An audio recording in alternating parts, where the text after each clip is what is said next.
Hola hermanos, muy buenos días. Que el Señor les bendiga a cada uno de ustedes.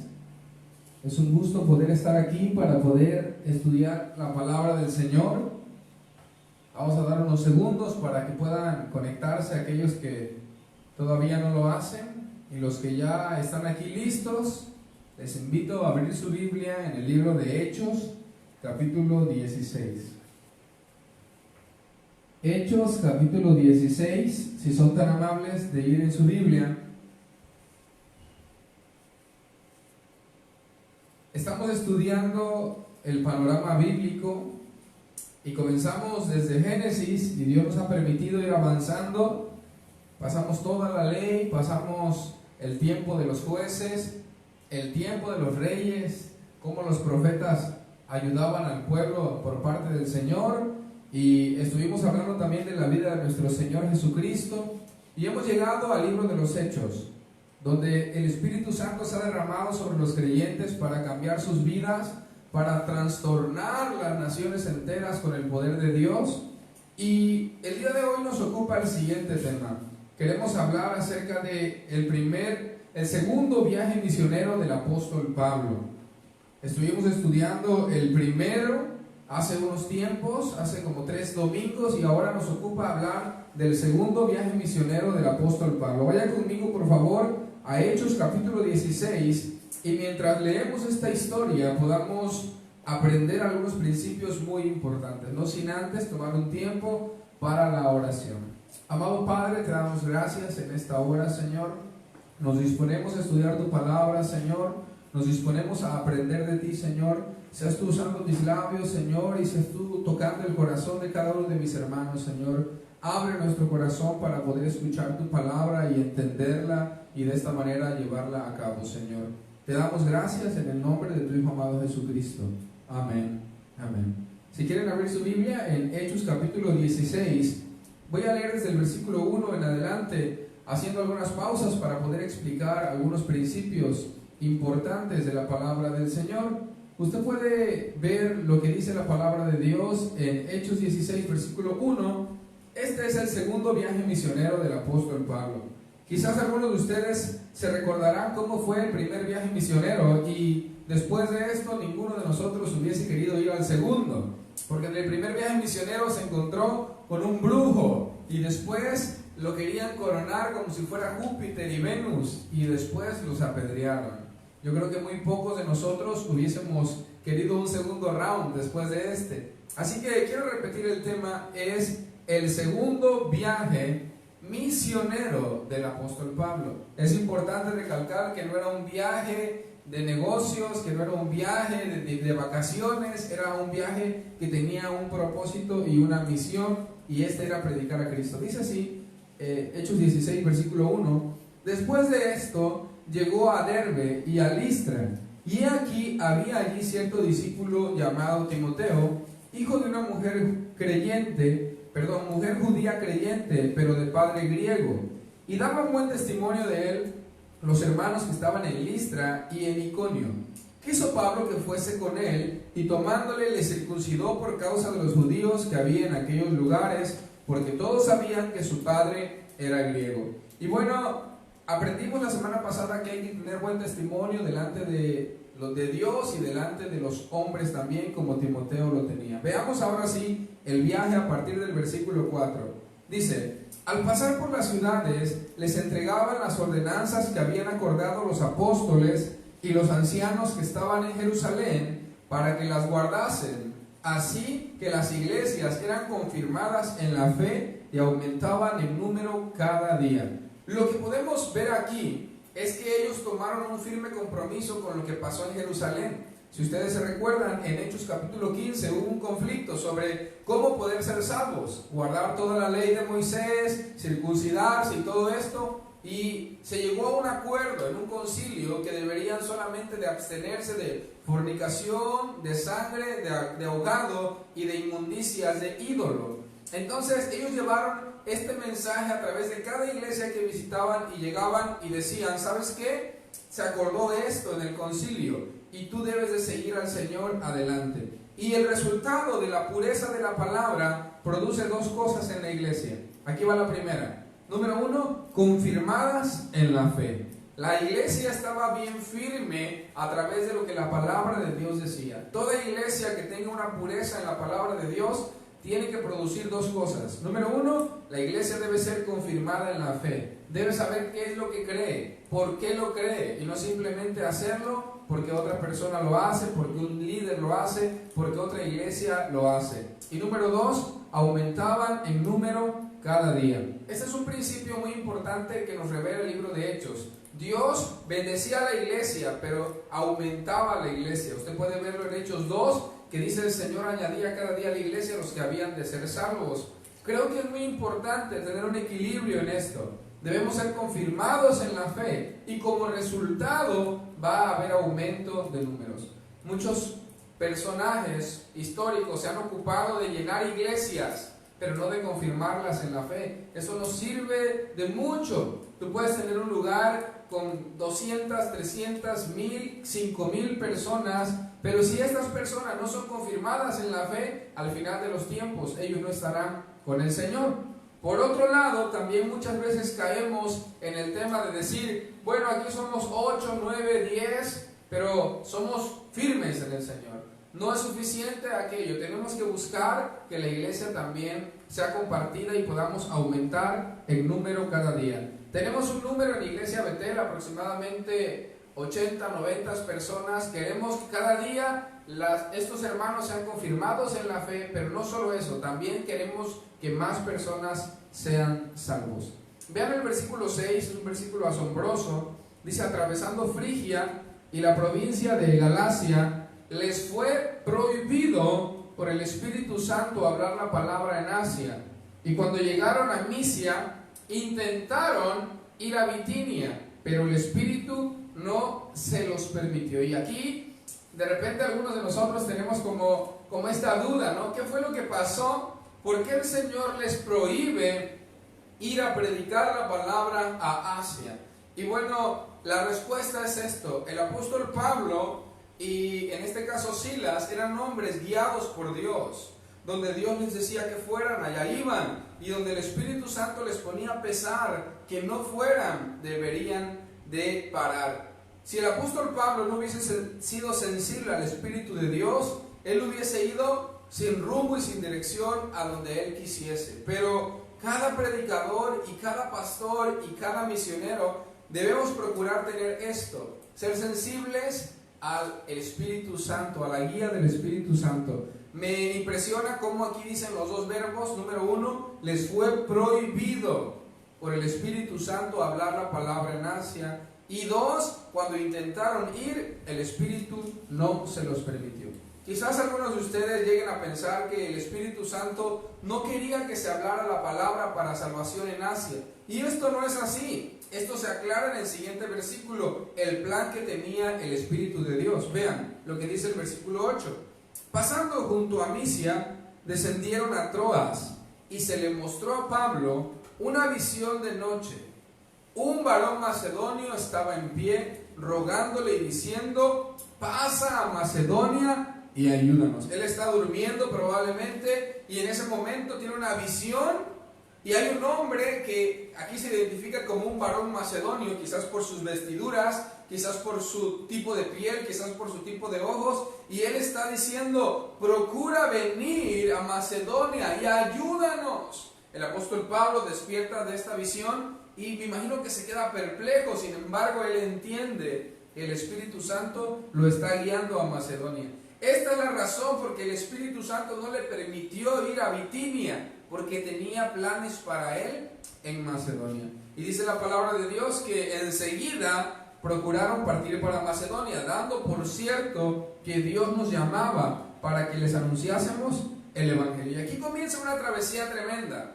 Imagínese que una noche usted está dormido y de repente ve en una visión a una persona de algún pueblo cercano de aquí que le dice: ven, ayúdanos, ven, ayúdanos. Vean la urgencia que se presenta en la visión. De esta manera yo creo que si pudiésemos ver la necesidad de cada pueblo, de San Juan de las Flores, de Mezcaltepec, de cualquier lugar circunvecino aquí, sea para arriba o sea para abajo, sea al norte o sea al sur, yo creo que veríamos muchas visiones diciendo, pasa a mi localidad y ayúdame.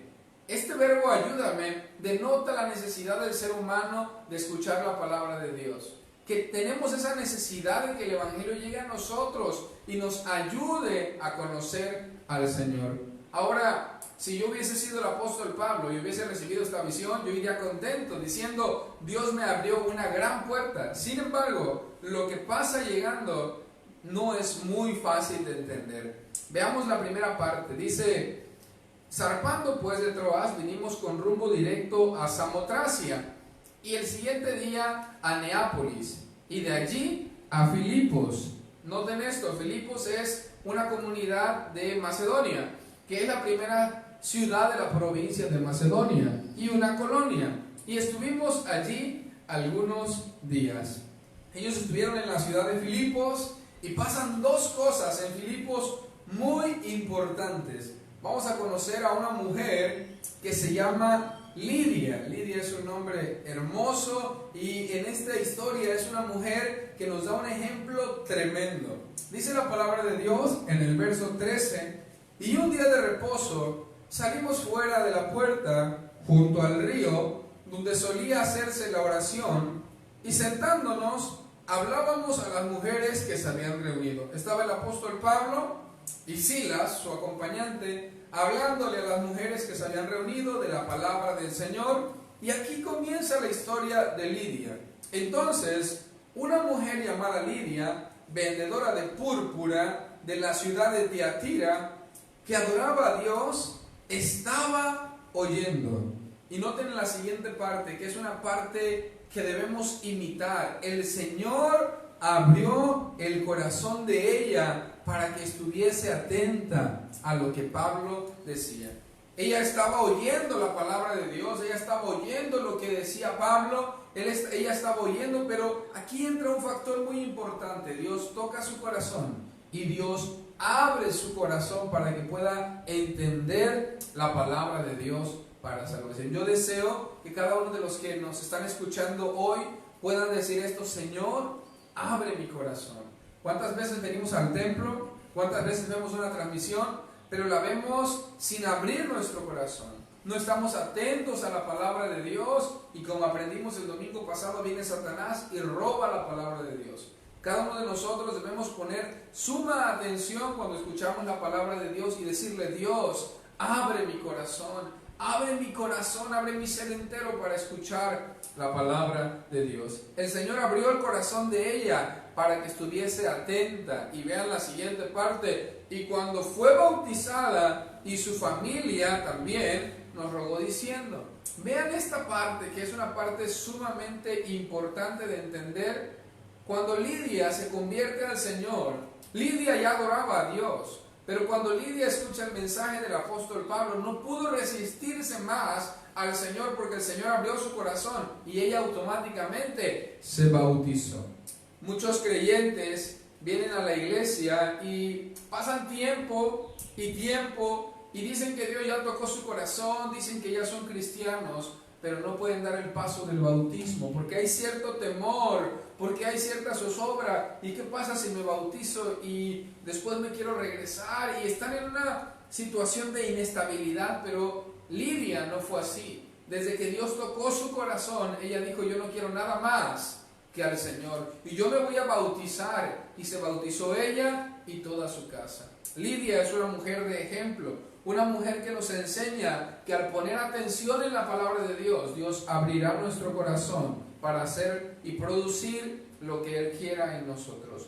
Ella adoraba al Señor, y ella creyó y fue bautizada. Y después les dijo a los hermanos: si ustedes creen que yo soy fiel al Señor, permítanme que yo los hospede en mi casa. Y bueno, el apóstol Pablo no pudo hacer mucho, dice, nos obligó a quedarnos. Claro, los obligó a quedarse porque les dijo: si ustedes creen que yo soy fiel. Y el apóstol Pablo dijo: pues sí, es fiel, la hermana es fiel. Y se quedaron en su casa, y veo este anhelo de Lidia de querer seguirse empapando de la palabra de Dios. Yo creo que si nos permitieran entrar a la casa de Lidia, hubiésemos encontrado a Lidia igual que a María, a los pies del Señor, escuchando la palabra, diciendo: cuéntame más de Jesús. ¿Qué más dijo Jesús? ¿Qué otra parábola el Señor te reveló que Él contó cuando vino? ¿Cómo es el reino de los cielos? Háblame más de las bienaventuranzas. Yo me imagino a Lidia haciendo esto por el deseo que hay en su corazón de que el apóstol Pablo se quede en su casa. No sé ustedes, a muchos de ustedes yo creo que sí les gustaría recibir al apóstol Pablo en su casa. Y a muchos de ustedes quizás tampoco no les gustaría, ¿no? Decir, mira, va a llegar a regañar al apóstol Pablo, va a llegar a poner orden, va a decirme que respete a mi mamá, que obedezca a mi papá. Probablemente no nos gustaría recibirlo. Pero Lidia anhelaba recibir a Pablo en su casa. Después viene una historia muy famosa en el segundo viaje misionero. Hasta ahora todo va bien. Sencillamente están predicando, la iglesia los recibe, la iglesia es confirmada, la iglesia va creciendo. Después de esto quieren ir a un lugar y el Señor se los impide, quieren ir a otro y el Señor se los vuelve a impedir, pero el Señor los manda a Macedonia. Conocen a Lidia. Así va el segundo viaje, todo va bien, parece que es mejor que el primero. Sin embargo, no todo es miel sobre hojuelas. Dice la palabra de Dios en el verso 16, es una historia muy popular por todos los cristianos y muy usada en este tiempo de COVID, pero veamos el contexto.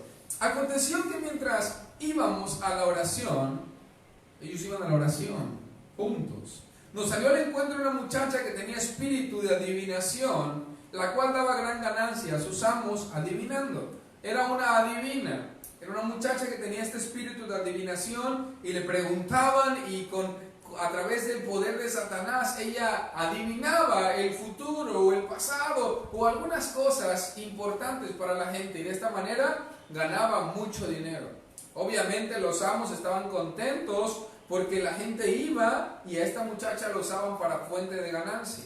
Ella empezó a seguir a Pablo y a Silas, dice, y a nosotros, creo que está hablando de Silas y Lucas, que es el escritor, y daba voces diciendo, vean lo que gritaba. No gritaba grosería, no gritaba nada malo, gritaba algo importante. Estos hombres son siervos del Dios Altísimo. Y empezaba a gritar, estos hombres son siervos del Dios Altísimo, quienes anuncian el camino de la salvación.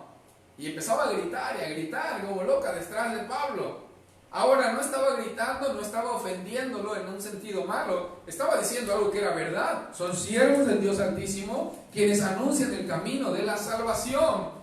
Probablemente Pablo caminaba a la oración y traía a la señora aquí gritándole, y regresaba y la señora estaba gritando y gritando, dice la palabra de Dios, y esto lo hacía por muchos días, un lunes, un martes, probablemente un miércoles, y llegando algún día que apóstol Pablo le colmó la paciencia, dice que regresa a ver al espíritu y le dice, regresa a ver a la muchacha y le dice al espíritu, te mando en el nombre de Jesucristo, que salgas de ella. Y en ese momento, una revolución. La muchacha que gritaba como loca, el apóstol Pablo, lleno del Espíritu de Dios, regresa a ver a esta muchacha y le dice al Espíritu, largo, salte de ella ahora, en el nombre de Jesús. Probablemente esta muchacha se retorció, como registra los evangelios, cuando eran liberados, sacaban espuma de la boca en algunas ocasiones, se tiraban y se revolcaban y quedaban como muertos. La verdad no sé lo que pasó en esta ocasión, lo único que sabemos es que salió de ella en aquella misma hora. Y sabes, anhelo que el Señor nos dé esta autoridad a cada uno de nosotros para poder liberar a las personas de la esclavitud del pecado y de la esclavitud de los espíritus inmundos. Qué triste es ver cómo gente es atormentada, cómo gente, el espíritu se ha apoderado de ellos y se golpean y son maltratados, y el Señor quiere que tengamos un corazón sensible también a aquello para poder llevar la libertad del Señor a los cautivos. Dice la palabra de Dios que a pesar de que esto fue bueno, viendo los amos que ya no había dinero, prendieron a Pablo y a Silas y los trajeron al foro ante las autoridades y los presentaron a los magistrados y dijeron, vean esta acusación que se hace a estos hombres, se los traen delante de las autoridades y los van a acusar porque ya no tienen la fuente de dinero. Dice la palabra de Dios lo siguiente, estos hombres, siendo judíos, alborotan nuestra ciudad, enseñan costumbres que no nos es lícito recibir ni hacer, pues somos romanos. Y se agolpó el pueblo contra ellos, y los magistrados rasgándole las ropas, ordenaron azotarles con vara. ¡Wow! Aquí comienza lo que quizás no es tan fácil. Aquí comienza el vituperio de Cristo en la vida de Pablo en el segundo viaje misionero. Recuerden que él no va solo, él lleva a un hombre que se llama Silas, varón profeta que había venido de Jerusalén. Él venía con ellos, les quitan la ropa, se las arrancan, sacan unas varas y empiezan a azotarlo. ¿Qué vara sería? Pues la verdad no sé, pero nosotros en la costa sabemos que algunos de nosotros, con una varita de tamarindo, de esas que no se rompen nunca, una varita de guayaba, de esa varita por aquí cortita, y te pueden pegar y pegar y pegar y no se rompe. No sé con qué vara los azotaron a ellos, probablemente era algún arma especial que ocupaban ellos. Sin embargo, dice la palabra, después de haberles azotado mucho, les dieron una golpiza. ¿Por qué razón? Porque liberaron a alguien de un espíritu inmundo. ¿Y sabes? A lo mejor lo que debían haberles dado era un premio y un lugar para predicar. Es lo que debía haber dado. ¿Quieren cenar, hermanos? Algo no. Pero el mundo no recompensa el trabajo de la cruz. El mundo paga con azotes la gracia y la libertad del Señor. Y los azotaron mucho. Si ellos hubiesen estado con los judíos, máximo 39 azotes les hubiesen dado. 39 azotes. No sé cuántos le pegaron. Gracias a Dios a mí nunca me pegaron. Pero me imagino que algunos de ustedes sí saben lo que es. Que te den un cinturonazo en la espalda, hasta se me trabó la saliva, que te den algún golpe, ¿sabes? A ellos le dieron y les dieron y los golpearon por causa del Señor, y dice la palabra de Dios que no contentos con esto, los metieron en la cárcel. Pero ¿sabes? Dios tiene un propósito para cada situación. Y aquí es donde pasa algo interesante. Le mandan al carcelero, mira, guárdame a estos con mucha seguridad, ahí de ti si se te escapan. Este hombre, el carcelero, del cual aprenderemos una lección importantísima, obviamente se queda friciado en este punto y dice, si se me escapan, van a venir contra mí. Ya sé lo que voy a hacer, los voy a meter hasta la cárcel de más adentro, el calabozo más profundo, para la gente más peligrosa, y aparte les voy a poner los pies y las manos en el cepo. El cepo era una madera donde se metía la cabeza y las manos, y también para los pies, quedaban inmovilizados. Ahora, yo no sé si alguna vez usted se ha quemado con aceite, si se ha quemado con alguna sartén o algo, cuando te queda rojo y te tocas y ¡oh! ¿Cómo te duele, verdad? Imagínate después de haber sido azotados en la espalda, ¿cómo sentiría en la espalda el apóstol Pablo? Recuerda que era un hombre, no era un ángel, no era otra situación, él era un hombre como tú y como yo. Se le reventó la piel probablemente, ¿cómo sentía? ¡Ah! Y después de esto, tiene que estar amarrado, tiene que estar en el cepo. ¿Quién de nosotros quisiera estar en esa condición? Yo al menos yo no, Yo no quisiera estar en esa condición, con mi espalda toda raspada, con mi espalda toda golpeada. Pero ve aquí cómo el Espíritu de Dios obra en él. Dice la palabra de Dios, pero a medianoche, orando Pablo y Silas, cantaban himnos a Dios. Ellos estaban haciendo dos cosas. Estaban orando. ¿Qué oraría usted si estuviera ahí? Señor, manda fuego del cielo y consume a esos hombres. Ahora en el nombre de Jesús, mátalos porque son malvados. ¿Qué oraría usted? ¿Qué oraría yo? Pero ¿qué oró el apóstol Pablo? No sabemos. Cantaban himnos a Dios. ¿Cantar en ese momento? Yo creo que es muy complejo. Quienes han pasado por un momento difícil saben que cantar a Dios en esos momentos es complejo. Porque tu corazón lo que quiere es quejarse con Dios. Tu corazón lo que quiere es rogar por justicia. Y tienes que cantar en ese momento. El apóstol Pablo y Silas oraban a Dios y cantaban himnos a Dios. Pero no cantaban así. Como muchas veces nosotros cantamos, ¿no? Venimos a la iglesia y cantamos para adentro. No se escucha lo que estamos cantando. El apóstol Pablo cantaba y oraba. Y los presos estaban escuchando. Imagínate el carcelero, ¿qué pasó por su mente? ¿Por qué esta gente está cantando, pues?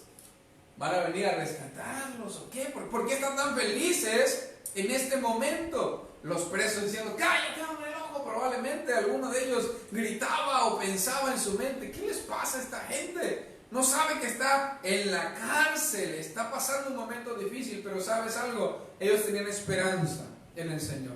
Y en este momento que estamos en cuarentena, que estamos en casa, que estamos pasando crisis, muchos de nosotros estamos quejándonos. Todo el tiempo estamos preguntándonos, ¿por qué a mí, Señor? ¿Por qué, Señor? Ya consume a aquellos que crearon el virus, si es que alguien lo creó, descubre la verdad todo el tiempo.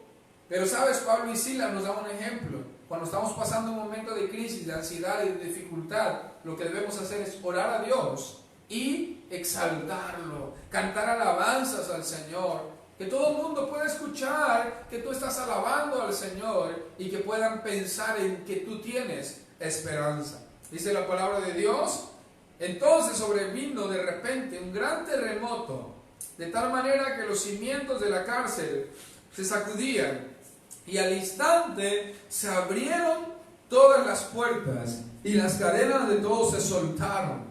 Despertando el carcelero y viendo abiertas las puertas de la cárcel, sacó la espada y se iba a matar, pensando que los presos habían huido. Él, cuando ve todas las puertas abiertas de la cárcel y los presos sueltos, el carcelero se iba a matar, obviamente, porque él dijo, si descubren que se escaparon, me van a matar a mí, en vez de que me maten, yo me mato solo.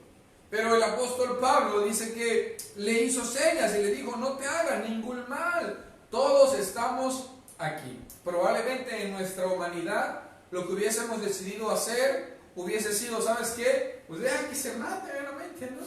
Pero ¿sabes? El apóstol Pablo estaba viendo a través de los ojos espirituales también y estaba pensando que esta alma necesitaba del Señor. Cuando el carcelero vio al apóstol Pablo, estuvo temblando y se postró a sus pies y le hace una pregunta de la cual muchas veces se malinterpreta. Él le preguntó lo siguiente, señores, ¿qué debo hacer para ser salvo? Él está diciendo, ¿sabes algo? Ustedes me van a dar la respuesta porque ustedes estaban clamando a Dios, ustedes estaban cantando a Dios y Dios les respondió. Si alguien en esta cárcel es culpable de que esto se haya abierto, son ustedes, porque Dios hizo caso a su oración, porque Dios hizo caso a su cántico. Díganme, ¿cómo puedo ser salvo? El apóstol Pablo le responde y le dice, cree en el Señor Jesucristo y serás salvo tú y tu casa. ¿Sabes, querido hermano? Le están diciendo al carcelero, la única forma de que tú seas salvo no son tus buenas obras, no es dar dinero, no es alguna religión, cree en Cristo y serás salvo tú y tu casa. Bueno, algunos recitan este versículo diciendo tú y toda tu casa. Aquí dice tú y tu casa textualmente de lo que hablamos, y esta cita ha sido de controversia para mucha gente, porque mucha gente dice, el Señor me ha dado una promesa, cree en el Señor Jesucristo y serás salvo tú y tu casa, así que yo vengo al templo y mis hijos ya son salvos, mis suegros ya son salvos, mi esposa ya es salva, mis nietos son salvos. Debemos tener pero mucho cuidado con esa interpretación, porque la salvación es personal y muchos hijos se confían escuchando a sus padres decir esto y dicen, ya para qué voy a la iglesia, si Dios le dijo a mi mamá y a mi papá que creyera en Cristo y sería salvo él y su casa, así que yo ya soy salvo. Vivo una vida en disolución, vivo una vida en pecado, vivo una vida en fornicación, en adulterio, en robo, en lascivias, en hurtos, en tantas cosas. Y digo, yo soy salvo porque mi mamá tiene la promesa. Querido hermano, querido amigo, eso no es correcto. El Señor le dijo esto específicamente a este hombre, cree en el Señor Jesucristo y serás salvo tú y tu casa. Pero quiero que veas el siguiente versículo para que entiendas por qué se cumplió esta promesa. Ve el siguiente versículo, dice la palabra de Dios, entonces, y le hablaron la palabra del Señor a él y a todos los que estaban en su casa. O sea, el carcelero los lleva a su casa. Probablemente estaba cerca y los lleva a su casa. Entonces los reúne y el apóstol Pablo empieza a hablar la palabra de Dios. Te pregunto a ti que te ha tocado predicar, a mí que me ha tocado predicar, ¿se siente bien predicar enfermo? ¿Se siente bien predicar cansado? En algunas ocasiones llegábamos de algún velorio o llegábamos de alguna velada y llegar a predicar es complejo, estar predicando cansado. En alguna ocasión, me acuerdo de algunos de los predicadores de aquí, alguno predicaba y le dolía el riñón, y predicar así no es cómodo, es difícil, es cansado. Ahora imagínate predicar con la espalda golpeada. Ahora imagínate predicar con esto. Sin embargo, el apóstol Pablo sabía que él tenía un viaje no de vacaciones, no un viaje de negocio, él tenía un viaje con una misión. Y él dijo, yo vine a predicar, y si Dios me abre puertas para predicar, ahora voy a predicar cansado o golpeado de la espalda, voy a predicar. Y empieza a hablarle la palabra del Señor al carcelero y a su familia. Cuando su familia creyó, dice que los tomó en esa misma hora de la noche. No sé si usted sabe, pero estaban cantando a medianoche. Se abrieron las cárceles por ahí de las 12:30, 1 de la mañana probablemente. A esa hora el apóstol Pablo estaba predicando. ¡Qué pasión! Dice la palabra que tomándoles a esa misma hora, le lavó las heridas. El apóstol Pablo fue lavado de sus heridas y enseguida se bautizó ¿quién? El carcelero y todos los suyos. Por eso esta palabra es vigente para él. Porque él creyó en Jesús, su familia creyó en Jesús, él fue bautizado en el nombre de Jesús y su familia también. Por eso le dijo, cree en el Señor Jesús, serás salvo tú y tu casa. Haz lo mismo que el carcelero, trae a tu familia a Cristo y claro que serás salvo tú y tu casa. Trae a tu familia a los pies de Cristo, guía a tu familia al Señor y serás salvo tú y tu casa. Pero si tú te confías de la promesa y no trabajas en tu familia, no buscas ser ejemplo en tu familia, no invitas a tus familiares a escuchar la palabra de Dios, pues olvídate del cumplimiento de esta promesa, porque entonces tú no estás haciendo lo que está en el contexto, lo que hizo el carcelero. El carcelero le lavó las heridas y yo me puedo imaginar la transformación del carcelero, quizás diciéndole, discúlpenme hermanos, discúlpenme, yo no sabía. Les pegué tan duro, los traté con violencia y ustedes ahora me tratan con tanto amor y me han mostrado el camino del Señor. Yo no veo al apóstol Pablo reclamándole, diciéndole, te pasaste con nosotros, de veras que ni deberíamos estar aquí. No veo al apóstol Pablo diciéndole, me hubieras conocido en otro tiempo. No, el apóstol Pablo, lleno de misericordia, lleno del Señor, les predica la palabra y el mismo que ha sufrido ahora tiene que bautizarlos en el nombre del Señor. Y sabes, en un mismo viaje misionero el Señor nos está revelando algo. Cuando crees, da el siguiente paso, ser bautizado. ¿Sabes? No es suficiente creer, porque el Señor dijo, id por todo el mundo y prediquen el Evangelio. El que creyere y fuere bautizado, ese será salvo. Si tú no te has bautizado, te invito a que hables con nosotros. Obviamente te presentaremos lo que es el bautismo, cómo se realiza, para que lo hagas de una manera correcta. Pero cree en el Señor y sé bautizado. En este caso dice la palabra de Dios que después les puso a la mesa, les dio de comer, gloria a Dios. Alguien por fin que les pone de comer y se regocijó con toda su casa de haber creído en Dios. Está contento. Y bueno, cuando fue de día, ya hubo otra situación ahí. ¿Qué hemos aprendido en esta mañana, en el segundo viaje misionero? Que el apóstol Pablo no va solo. Él va con Silas y va con Timoteo. Obviamente también creo que, y se cree que va Lucas con él. Pero después de esto, cuando se habla la palabra de Dios pura, produce dos cosas. La primera es que la iglesia es confirmada en su fe. Y la segunda es que la iglesia aumenta en número. El Espíritu de Dios nos guía.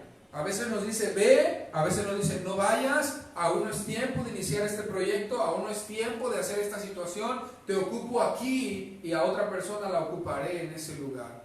También debemos estar pendientes al Señor donde Él nos mande y que veamos la necesidad de todo el mundo. Dice la palabra de Dios que esta es la palabra de fe que predicamos. Confiesa con tu boca y cree con tu corazón que Jesús es el Hijo de Dios y serás salvo, que Dios le levantó de los muertos y serás salvo. Pero ¿cómo va a creer la gente si no hay quien les predique? Debemos nosotros salir a predicar para que la gente pueda creer. Esta mañana conocimos a Lidia, una mujer que puso atención y Dios abrió su corazón para que estuviese atenta. Creyó y se bautizó. Y conocimos también al carcelero de Filipos, que creyó y se bautizó, y trae un gozo a su corazón. Terminemos esta mañana meditando en lo siguiente. Si el apóstol Pablo tenía la pasión para recorrer ciudades y ciudades para predicar el evangelio, para cantar en medio de la cárcel y del cepo, creo que ese mismo espíritu que lo impulsaba a él debe impulsarnos a nosotros para seguir haciendo la obra de Dios. Han pasado 2000, 1900 y tantos años de esto, pero el Señor sigue siendo el mismo. Él quiere llenar nuestro corazón, que esta clase nos haga cobrar ánimo y seguir adelante ahora en medio de cualquier situación. Oremos. Bendito Padre Celestial, te alabamos y te bendecimos. Te damos toda la gloria y toda la honra porque tú la mereces, Señor. A través de tu palabra, Señor, tú nos enseñas estos maravillosos ejemplos, Señor, para nuestra vida, Señor. Discúlpanos si hasta ahora hemos sido, Señor, personas fluctuantes, no constantes, Señor, que hemos temido a salir por el qué dirán, por lo que va a pasar, por lo que puedan hacernos, Señor. Ayúdanos a cobrar ánimo y valor, Padre, para hacerlo y propagar tu evangelio y cumplir con la misión que nos has dado, Señor. Te lo rogamos en el nombre de Cristo Jesús. Seas tú glorificado, seas tú exaltado, Señor, en medio de todos los tiempos, Señor. Que en este tiempo de crisis, de necesidad, podamos estar en oración, alabando tu nombre y bendiciéndote, Señor. Tú tienes el control, Señor. Tú tienes, Señor, todo bajo tu control, Padre. Te damos gracias en el nombre de Cristo Jesús, nuestro Señor y Salvador. Amén. Amén. Gracias, Señor. Queridos hermanos, que Dios les bendiga. Muchas gracias por estar en esta clase. En punto de las 11 de la mañana comenzaremos a alabar a nuestro Dios y nuestro Salvador. Que Dios les bendiga.